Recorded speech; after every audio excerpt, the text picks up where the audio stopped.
भारत में कोरोना से कोहराम मचा हुआ है। हर तरफ ऑक्सीजन, दवाएं और बेड्स की किल्लतें हैं। लेकिन इन सब के बीच एक ही सवाल आपके मन में आता होगा कि आखिर भारत में कोरोना विस्फोट क्यों हुआ? क्या कोरोना पर वैक्सीन कारगर नहीं है? इन सब के बारे में विश्व स्वास्थ्य संगठन यानी WHO के मुख्य वैज्ञानिक डॉक्टर सौम्या स्वामीनाथन ने चिंता जाहिर करते हुए इसकी वजह भी बताई है।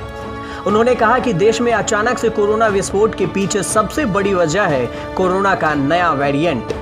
सौम्या स्वामीनाथन ने कहा, जहां तक मुझे लगता है कि ये वेरिएंट ज़्यादा संक्रामक और जानलेवा है। इस वजह से ये हो सकता है कि कोरोना के नए वेरिएंट वैक्सीन से उत्पन्न एंटीबॉडी के प्रतिरोधी बन गए हों। यही वजह है कि कोरोना का नया वेरिएंट बहुत तेज़ी से फैल रहा है।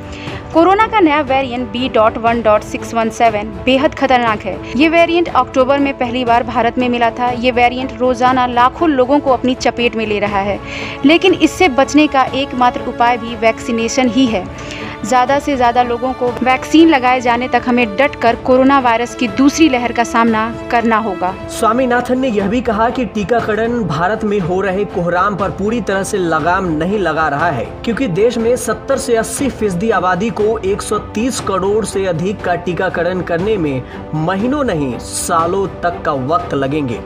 बता दें कि 125 करोड़ की आबादी वाला भारत देश में अब तक कुल आबादी के 2% लोगों को ही वैक्सीन लगाई जा चुकी है। भारत में लगाई जा रही वैक्सीन की प्रभावकारिता अधिकतम 80% तक की है। हालांकि केंद्रीय स्वास्थ्य मंत्रालय की ओर से जारी किए गए आंकड़ों के मुताबिक 1000 लोगों में से 2 से 3 लोगों को ही इन्फेक्शन हो रहा है।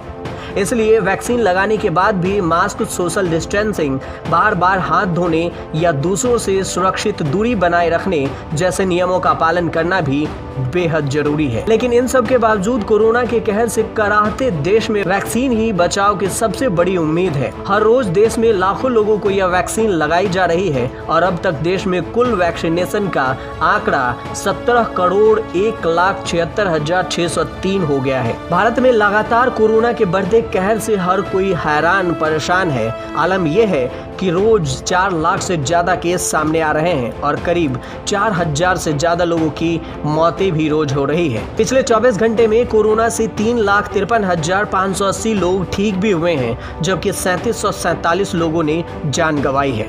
अब तक कुल संक्रमितों की संख्या 2 करोड़ 26 लाख से ज्यादा, कुल मौतें 2,46,000 के पार है।